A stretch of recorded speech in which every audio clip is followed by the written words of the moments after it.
제가 이제 신방 예배를 이렇게 가게 되면 우리가 말씀을 전하고 제일 이제 신방 예배에서 중요한 것은 그 가정을 위해서, 그리고 신방 예배에 임하는 우리 집사님을 위해서 축복 기도를 제가 합니다. 여러분, 축복 기도할 때 축복이 뭡니까? 빌축자의 복복자죠. 우리는 하나님께 복을 빌고 축복한다.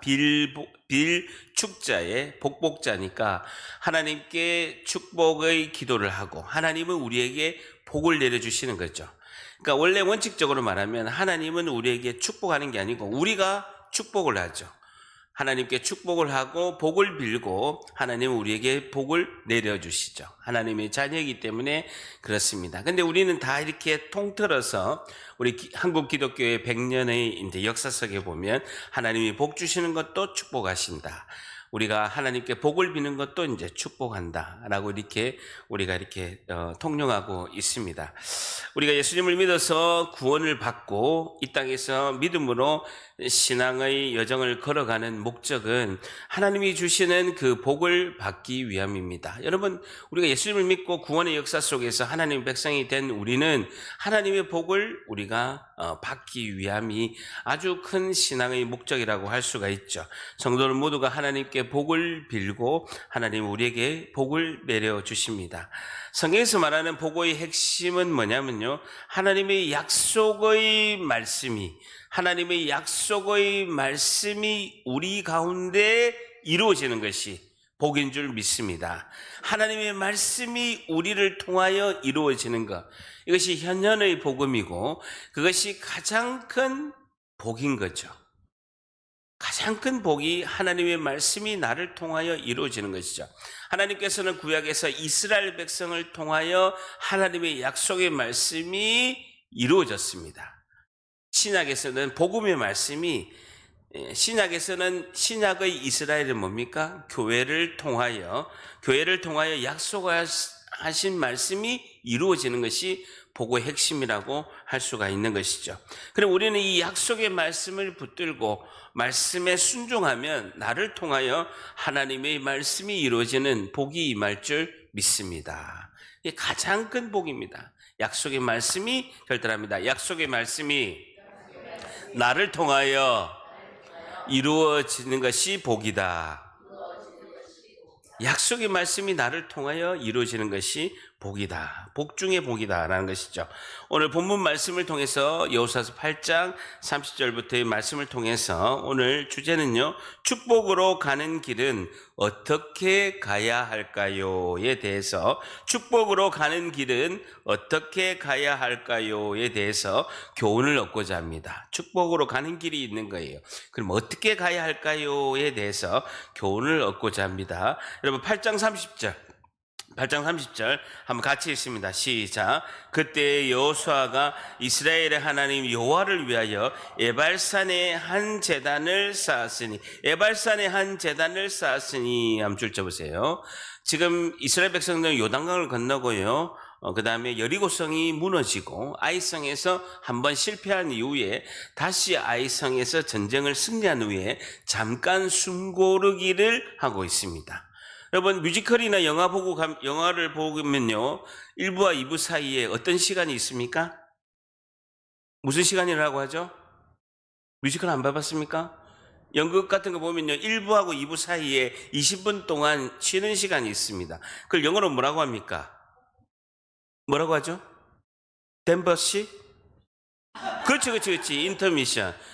들었죠? 오리지널 발음으로. 인터미션이라고 합니다. 인터미션이라고 하고. 인터미션이라고 이렇게 하죠. 20분 정도 휴식 시간이 있고요. 그리고 어제도 축구했는데, 어제 양육한다 축구를 못 봤는데, 전반전하고 후반전 사이에 15분의 휴식 시간이 있습니다. 그것이 이제 하프타임이라고 하죠. 하프타임에 이제 15분의 이렇게 휴식 시간이 있듯이, 요단강을 건너고 여리고성을 이제 점령하고 아이성을 실패한 후에 다시 승리한 후에 하나님께서 지금 인터미션, 하프타임, 쉬는 시간을 이제 가지면서 그때에 8장 30절에 보게 되면요. 한번 줄쳐보세요. 이스라엘의 하나님 여호와를 위하여 에발산에 한 제단을 쌓았으니, 이스라엘의 하나님 여호와를 위하여, 드디어 하나님을 이스라엘 백성들이 하나님 여호와라고 이야기하고 있습니다. 유일하게 딱 한 분인 신, 오직 여호와 하나님 외에는 어떤 신도 섬기지 않겠습니다 라고 강력한 뜻으로 이스라엘의 하나님 여호와를 위하여 에발산에 한 제단을 쌓았으니, 아이성에서 한 32km 떨어지면요 세겜이라는 곳이 있습니다. 거기 가보면 에발산에다가 제단을 쌓았다라고 하고 있습니다. 전쟁으로 바쁜 지금 일정 가운데 잠깐 멈추고 인터미션 하프타임의 시간 동안에 제단을 쌓고 제사를 지내게 됩니다. 자, 그러면서 31절에 보게 되면요, 이는 여호와의 종 모세가 이스라엘 자손에게 명령한 것과, 줄쳐보세요, 모세의 율법책에 기록된 대로, 줄쳐보세요, 모세의 율법책에 뭐라고 기록됐냐면요, 신명기 27장 4절에서 6절이라고 기록해 보십시오. 신명기 27장 1절에서 8절이고요.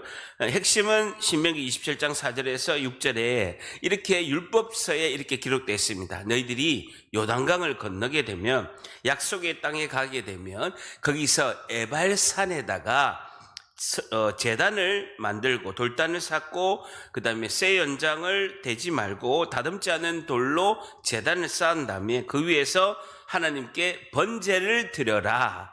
이제 광야에서 아직 요단강도 건너고 약속 땅도 가지 않았는데 신명기 27장 4절 5절 6절에 에발산에 가서 제단을 쌓고 제사를 드려라, 번제를 드리고 화목제를 드려라 라고 율법에 기록되어 있죠. 그대로 지금 여호수아가 제사를 지내고 있습니다. 자, 근데 우리가 의문이 있죠.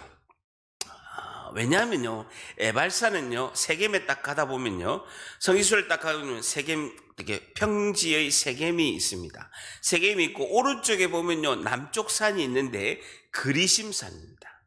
굉장히 남쪽이니까 햇빛이 많이 들고, 굉장히 숲이 많고, 나무가 많고, 굉장히 따뜻하고 햇볕이 잘 드는 그리심산은요, 축복의 산입니다. 그리고 이 남쪽에 있거든요. 그리고 왼쪽에 보게 되면 북쪽에 있는 에발산이 있어요. 북쪽은 햇빛이 안 들죠. 그러니까 나무가 없어. 그리고 메마른 땅이야. 척박해. 바위밖에 없어. 저주의 산이. 에발산은요, 저주의 산이에요. 그래서 광야에서 이들이 이제 나중에 가게 되면 그 율법에서 이 저주를 받는 에발산에다가 제단을 쌓고 번제를 드려라 라고 그렇게 하나님께서 말씀하고 있는 것이죠. 자, 우리가 생각하면요, 축복의 산 그리심산에다가 제단을 쌓고 제사를 지내야 되잖아요. 그죠? 하나님께 번제와 화목제, 제사를 드려야 되는데 왜 하필이면 에발산이 여기 있죠. 저주의 산에다가 하나님께서 제단을 쌓으라고 하실까요? 라는 것이죠. 신명기 11장 29절에 보게 되면요, 너는 그리심산에서 축복을 선포하고 에발산에서 저주를 선포하라 라고 이렇게 말씀하고 있을 정도로 에발산은 저주의 산입니다. 근데 왜 하나님께서 저주의 산에서 제단을 쌓고 제사를 지내라 라고 이렇게 말씀하시냐는 것이죠. 왜 그럴까요? 왜 그럴까요? 네, 왜 그럴까요? 뭐라고요? 뭐라 합니까? 아, 모른다고요? 아, 예, 예, 예, 감사합니다. 당황스럽네요. 뭐라도 이야기하면 좀 이렇게 설명을 하려고 했는데, 제가 한번 그 세겜에 가보니까요, 보니까 세겜 평야에서 산이 이렇게 탁 둘러싸여 있어요. 그래서 이제 오른쪽에 이제 그리심산이 있고 왼쪽에 이제 에발산이 있는데, 산이 같은 이렇게 둘러 있는 산인데 너무 달라요. 여기는 나무가 풍성하고 남쪽에 햇빛이 들고 굉장히 풍성한 숲으로 이루어져 있고, 반대편에는 굉장히 이제 저주를 받은 산처럼 척박하고 나무도 없고 새까만 땅이에요. 북쪽에 있게도 그늘이 항상 져 있고. 그런데요, 세발산 중간에서 이게 산이 자연산으로 이렇게 둘러싸여 있어 가지고 소리를 약간만 내더라도 그리심산하고 에발산의 그 소리가 다 들리는 거예요. 그럼 세겜평야에서 이렇게 소리를 지르면 그 산에 있는 사람들이 그 소리를, 율법의 말씀을 다 듣게끔 자연으로 되어 있는 스피커가 달려 있는 그런 이제 선포했을 때 다 들릴 수 있는 그런 자연적인 이렇게 요새처럼 이렇게 되어 있더라고요. 자, 그런데 하나님께서는 왜 에발산에다가, 저주의 산에다가 제단을 쌓고 제사를 드리게 할까요? 라는 것이죠. 그것은 축복으로 가는 길을 어떻게 해야 될까요? 오늘 첫 번째, 축복으로 가는 길은 저주를 지나야 합니다. 라는 것이죠. 저주를 지나야 합니다. 라는 것입니다. 저주를 지나야 합니다. 라는 것입니다. 언약의 축복의 산 그리심산으로 가기 위해서는요, 반드시 저주의 산 에발산을 지나고 그 다음에 그리심산으로, 축복의 산으로 가야 된다라는 것입니다. 그 이유는요, 축복의 산 그리심산으로 가는 길목에 먼저 저주의 산 에발산에 제단을 쌓고 제사를 지내게끔 하는 하나님의 이유, 첫 번째는요, 저주의 심각성을 깨닫게 하기 위함이에요. 첫 번째 뭐라고요? 저주의 심각성을 깨닫게 하기 위함이다라는 것입니다. 하나님께 불순종했을 때는 결과로 너희들은 저주를 받게 될 것이다. 저주의 심각성을 너희들이 깨달아야 된다라는 것이 첫 번째 이유고요. 저주의 심각성을 깨닫게 하는 목적이 있고, 두 번째는요, 죄와 저주가 제사의 피로 깨끗하게 되는 것을 깨닫게 하기 위함인 거죠. 두 번째는 뭐라고요? 죄와 저주가 제사의 피로 깨끗해진다라는 것이죠. 너희들이 죄와 저주가 있을지라도 희생의 제사를 드림으로, 너희들이 번제를 드림으로 깨끗하게 되는 것을 보여주기 위함이시다라는 겁니다.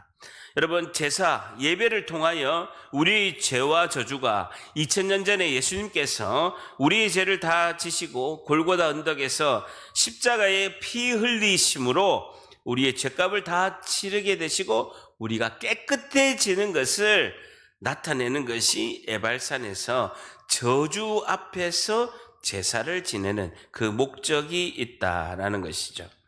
여러분, 엄마들이 보면요, 보통 아이들이 말을 안 들으면 엄마가 이런 말을 합니다. 어릴 때 저도 보면요, 우리 어머니가 항상 우리 아들 둘이 맨날 싸우고 맨날 다투고 맨날 개구쟁이 짓을 하니까 우리 어머니가 늘 이러겠습니다. 저것들은 말이야, 내가 저것들 때문에 죽는 꼴을 봐야 정신을 차린다.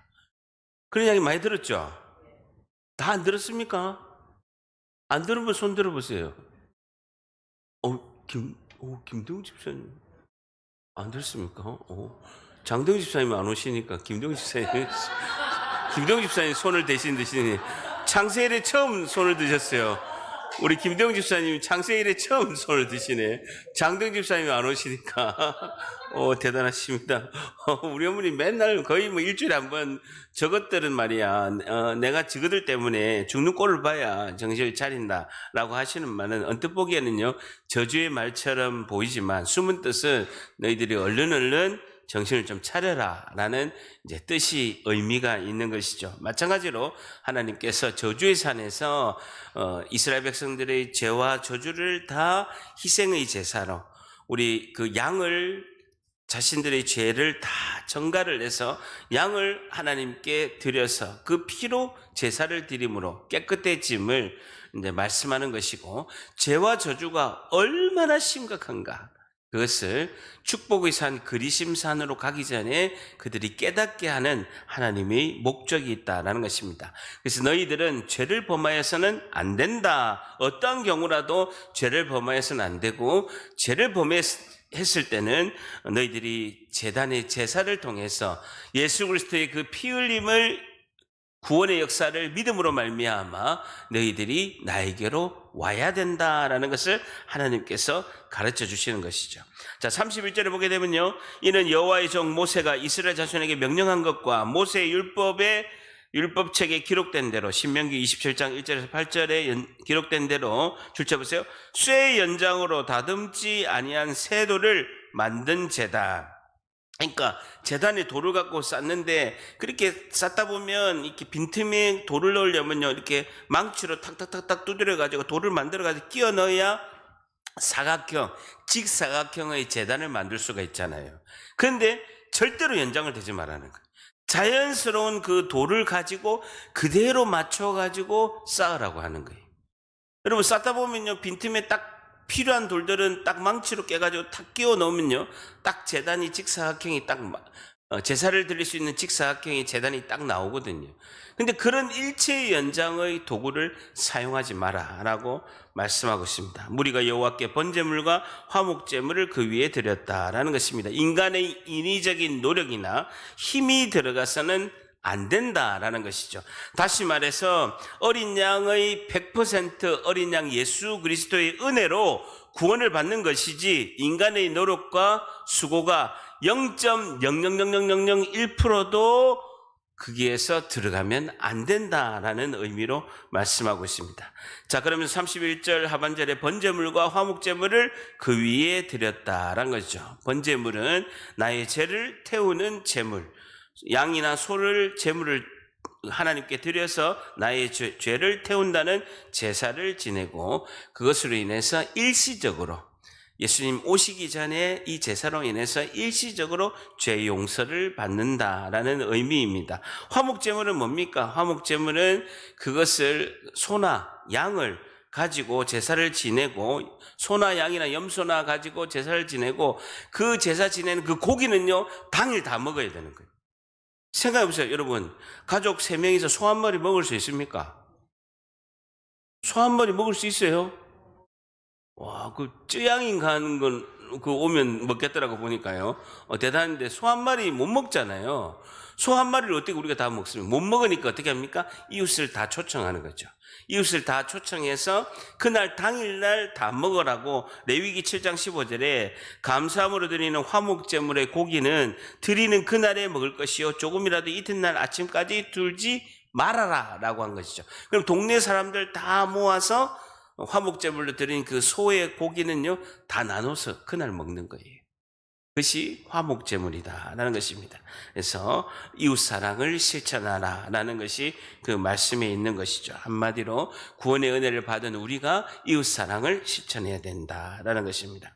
어쨌든 정리를 하자면요, 너희는 에발산의 그 저주에서 저주를 받고 죽을 존재인데 믿음으로 제단을 쌓고 우리를 대신하여 제물이 되신 어린 양 예수 그리스도의 피로 너희들이 구원을 받는다, 하나님과 화목하게 된다라고 이렇게 말씀하고 있습니다. 자, 그러면서 8장 32절 같이 있습니다. 시작. 여호수아가 거기서 모세가 기록한 율법을 이스라엘 자손의 목전에서 그 돌에 기록하며, 모세가 기록한 율법을 쫓아보세요.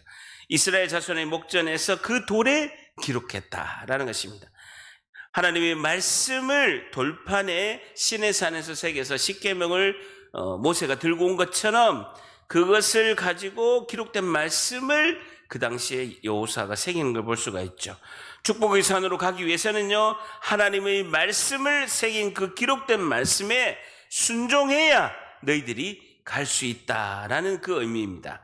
여호수아가 거기서 모세가 기록된 율법을 이스라엘 자손의 목전에서 그 돌에 다시 기록한 거예요. 시내산에서 모세가 그 하나님께서 기록된 그 십계명의 돌판을 들고 온 것처럼 여호수아가 하나님의 그 율법의 말씀을 이스라엘 백성 보는 데서 그 에발산에서 그 율법의 말씀을 돌판에 기록하는 것을 볼 수가 있죠. 그것은 뭡니까? 말씀에 순종해야 너희들이 축복의 산, 그리심산으로 갈 수 있다라는 것입니다. 두 번째, 축복으로 가는 길은 어떻게 가야 할까요? 두 번째, 축복으로 가는 길은 말씀에 순종해야 합니다라는 것이죠.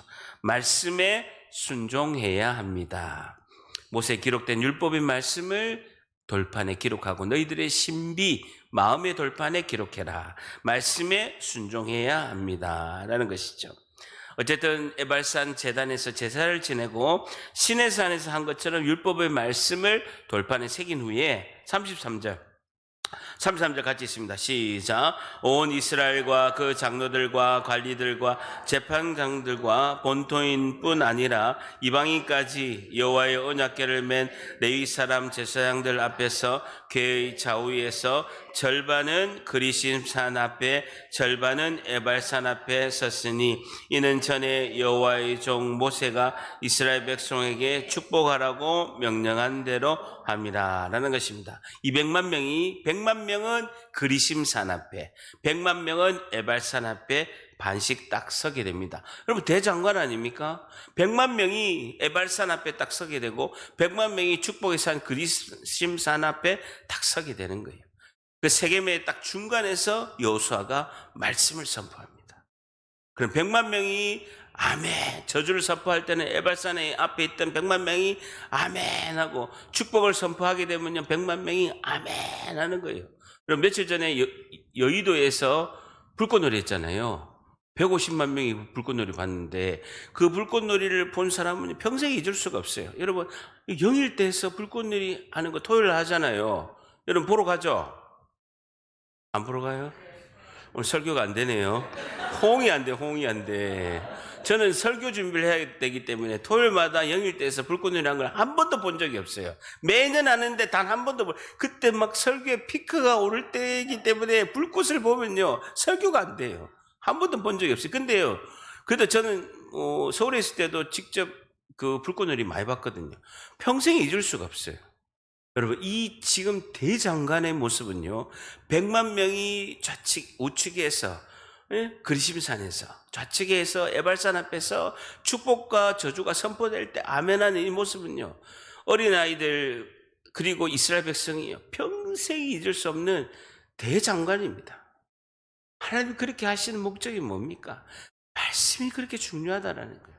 너희들은 그 약속의 말씀은 이만큼 중요하니까 나에게 약속된 말씀을 순종하면 너희들이 복을 받게 될 것이고 불순종하면 저주를 받게 될 것인데 이거를 반드시 기억하라는 겁니다. 여러분 하나님께서는 우리가 하나님이 주신 그 말씀에 순종하고 하나님의 은혜를 받은 것을 기억하고 또 기억하고 또 기억하라고 주님은 엄청난 지금 추억의 사건을 만드시는 거예요. 평생 잊을 수 없는 대광경의 사건입니다. 자 보세요. 100만 명씩 양쪽에 서게 됐는데요. 34절에 그 후에 여호수아가 율법책에 기록된 모든 것대로 신명기의 축복의 말씀 그리고 저주의 말씀 그대로 축복과 저주하는 율법의 모든 말씀을 낭독하였으니 모세가 명령한 것은 여호수아가 이스라엘 온 회중과 여자들과 아이와 그들 중에 동행하는 거류민들 중에 앞에서 낭독하지 아니한 말이 하나도 없었더라. 모두가 아멘하고 하나님 말씀에 순종하겠습니다. 우리가 죄를 지으면 저주를 받을 것이고 우리가 하나님 말씀에 순종하면 복을 받겠습니다라고 아멘하고 화답하는 것입니다. 하나님께서는 신명기 11장 26절에 내가 오늘 복과 저주를 너희 앞에 두노니라고 이렇게 말씀하고 있습니다. 내가 복과 저주를 너희 앞에 두노니라고 이렇게 하시는 말씀은요, 그것을 선택하라는 것이 아닙니다. 복과 저주를 너희들이 선택하라는 것이 아닙니다. 하나님 말씀에 순종하면 복을 받는다라는 거예요. 복과 저주를 너희들 앞에 두겠다는 말은 복된 길로 가라는 거예요. 너희들이 그렇게 하나님을 믿고 하나님의 백성이 된 것은 복된 백성이 되라는 것입니다. 약속된 복을 내가 주겠다는 것입니다. 순종만 해라. 그러면 복을 주겠다라는 것이죠. 여러분, 우리 자녀들이 잘못되면요, 2탄. 내가 죽어야 네가 말을 듣겠나 하고, 두 번째 뭡니까? 말 안 들으면 우리 어머니들이 뭐라고 합니까? 진짜 말 안 들으면 당장 집 나가라 그러죠. 집 나가라. 예? 저 어릴 때는요, 진짜 거의 팬티바람에 쫓겨난 경우가 한두 번이 아닙니다. 동네방네 동네 조그마하잖아요. 마을에 우리 한 집에 4가족이 살았는데 그 안에서도 두드려 맞는 것도 다 소문나는데 빤쭈바람에 쫓겨나가지고 동네에 가고 오줌 싸면 그 키 머리에 들고 소금 얻으러 다니고 뭐 그렇게 했거든요. 뭐 말 안 들으면 집 나가! 집 나가라는 뜻입니까? 아니잖아요. 말을 좀 들으라는 거예요. 나가라는 게 아니라 잘해라 라는 것이죠. 하나님도 마찬가지입니다. 하나님이 왜 우리에게 저주하시겠습니까? 저주라는 것이 있는 것을 저주를 하려고 하는 게 아니에요. 복된 길이 있으니까 저주의 길로 가지 말고 복된 길로 너희들이 가라라고 하나님께서 간절히 우리에게 애원하는 것입니다. 제발 그 길로 가라. 너희들이 복을 받아서 하나님의 영광을 드러내라라고 하나님이 말씀하시는 것이죠. 우리가 보면 많은 전쟁이 앞으로도 여호수아가 31명의 왕을 점령하는 전쟁이 일어납니다. 그런데 하나님께서 인터미션, 하프타임의 시간을 줘서 이렇게 하는 이유가 있습니다. 지금 전쟁들이요, 다른 왕들이 지금 딱 두 전쟁밖에 안 했잖아요. 여리고성 무너지고 아이성밖에 안 했는데 29명의 왕이 지금 앞으로 기다리고 있습니다. 엄청난 전쟁이 29명의 성의 왕들이 지금 전쟁하려고 스탠바이 하고 있는 거예요. 다 보고 있는 거예요. 그런데 하나님께서는 딱 멈춰. 여기서 딱 멈추고 세겜 땅에 딱 가서 그리심산에 100만 명, 에발산에 100만 명 딱 멈추고 하나님의 말씀을 붙들어라 라고 하는 것이죠. 우리 인생이 너무나 바쁘고 힘들고 다람쥐 쳇바퀴 돌듯이 열심히 일하고 가지만 때로는 딱 멈춰서 하나님 말씀 앞에 딱 서는 시간, 세겜의 중앙에 서서 그리심산을 바라보는 그 시간이 우리에게는 필요하다는 것이죠. 아무리 우리가 바쁘더라도 우리가 영적으로 충만하는 그리심산 앞에, 축복의 산 앞에 서는 시간이 필요하다는 것입니다. 그걸 위해서는 우리가 저주를 통과해야 되고 하나님 말씀에 순종하는 그 놀라운 은혜를 통과해야 하나님 주시는 축복의 은혜를 받을 수 있다라는 것입니다. 우리 인생에 있어서 인터미션의 시간, 하프타임의 시간에서 그리심산의 축복의 산을 보고 하나님의 놀라우신 은혜, 복을 받는 귀한 백성들 다 되시기를 예수님의 이름으로 간절히 축복합니다. 기도하겠습니다.